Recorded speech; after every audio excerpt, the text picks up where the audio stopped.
terraplanagem da praia. Em 4 anos, o exército bombeia 760 metros cúbicos de areia até a praia.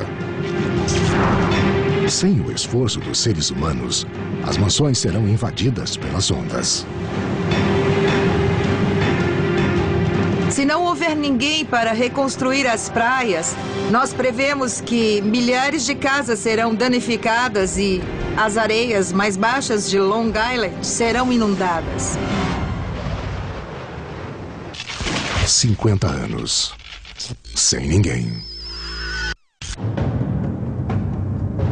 Depois de 50 anos sem seres humanos, os esqueletos dos dinossauros ainda são relíquias de um tempo anterior aos seres humanos.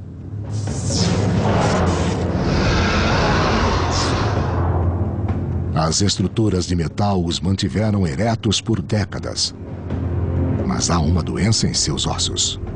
É a doença da pirita, assim chamada por causa do mineral pirita, ou ouro de tolo.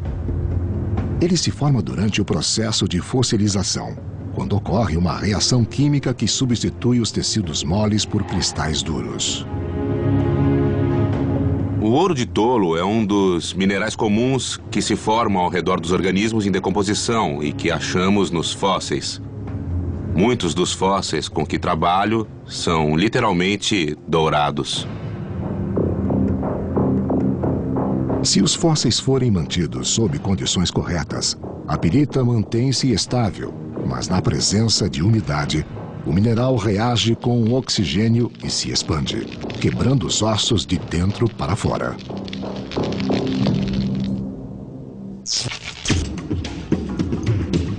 Em 1999, o esqueleto do tricerátopo, que estava em extinção no Instituto Smithsonian por quase 100 anos, precisou ser desmontado e conservado, pois os ossos estavam doentes.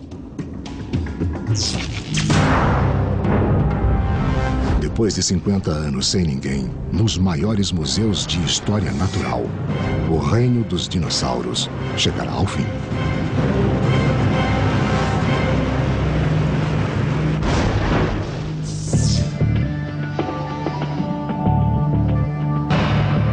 No alto de Nova York, a coroa de aço inoxidável do edifício Chrysler ainda brilha. Na época dos seres humanos, o aço do edifício só teve de ser limpo 2 vezes em 76 anos. No 61º andar, 8 águias de aço observam a cidade, enquanto são açoitadas pelo vento. O edifício Chrysler está especialmente exposto ao vento, porque não existem muitos prédios altos a leste dele. As águias não estão presas com muita firmeza à estrutura do edifício. Elas são um ornamento e são presas apenas por parafusos. A ligação de uma das águias com o prédio foi corroída e ela fará seu primeiro e último voo.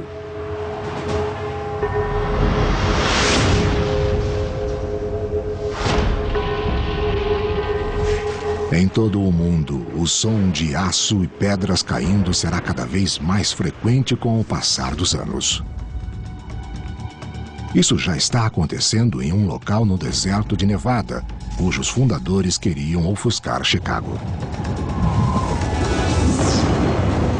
E logo acontecerá também nas grandes cidades, onde as estruturas modernas têm um ponto fraco surpreendente.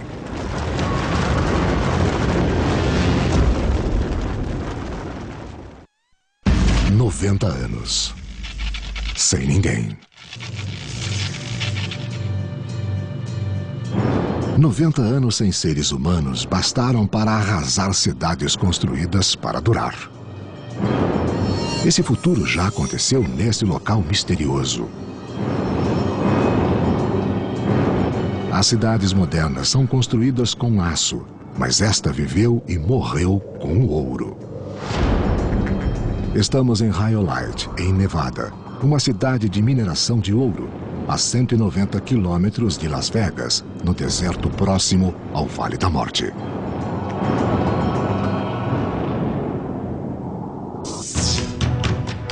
Durante a febre do ouro em Nevada, em 1904, a população de Rhyolite chegou a 1.200 habitantes em apenas 2 semanas.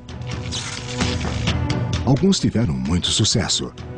Nos 3 primeiros anos, a maior mina da área produziu $1 milhão em ouro, que equivalem a mais de 24 milhões de dólares atuais.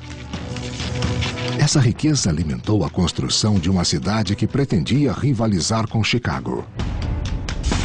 Em 1908, havia 8.000 habitantes.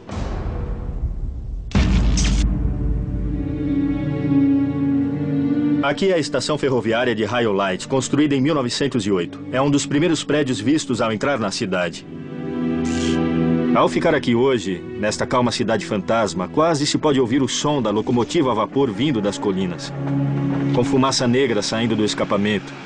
E conforme as pessoas desembarcavam na estação, quase ouvimos sua fala animada quando vinham conhecer o lugar em que teria um futuro de ouro. Nossa, que incrível! Olha que bonito! Apesar da promessa das minas, o valioso minério da área era de difícil extração e uma crise financeira nacional esgotou o capital necessário para manter a exploração do ouro. Em 1910, a febre havia passado e a cidade foi deixada para morrer.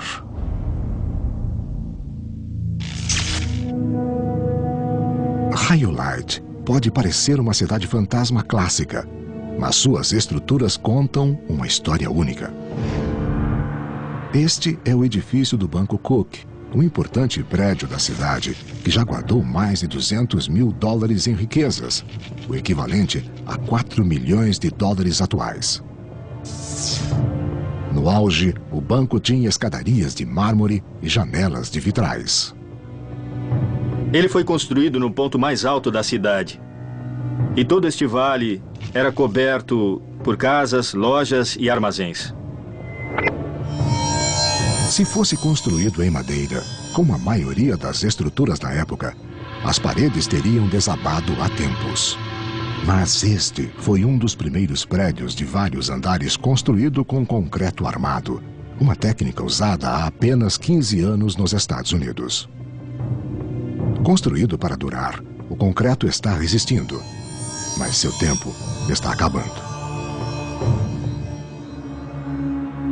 Olhamos para prédios como este, com uma grande estrutura de concreto, e apenas 100 anos depois, só conseguimos ver o esqueleto de um prédio que está se transformando em pó. Daqui a 100 anos, este prédio será apenas pedras e areia.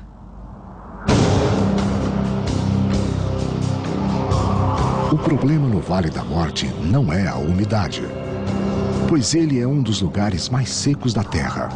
Situada nas montanhas, Rhyolite tem em média apenas 150 milímetros de chuva por ano. O que existe em abundância aqui é vento e areia. A ação abrasiva do vento do deserto é como uma lixa de areia. As partículas erodem as superfícies e penetram nas fendas. Isso faz com que as camadas de concreto se separem internamente e a estrutura desabe. Como se pode ver, este é um lugar perigoso. O edifício já está de pé há mais de 100 anos. E se você olhar para cima, dá para ver que o prédio está quase caindo devido ao seu peso. O homem ajudou a natureza a destruir Rhyolite. As pessoas retiraram os suportes de madeira e outros materiais escassos no deserto. As tábuas do assoalho foram serradas e retiradas do prédio assim que ele foi abandonado. E sem essas traves do assoalho, as superfícies do prédio ficaram livres para curvar-se para fora. E esse processo colocou em risco a integridade do edifício. Na loja de ferragens da cidade, onde os mineiros compravam suas ferramentas, a retirada da estrutura interna de madeira apressou a destruição.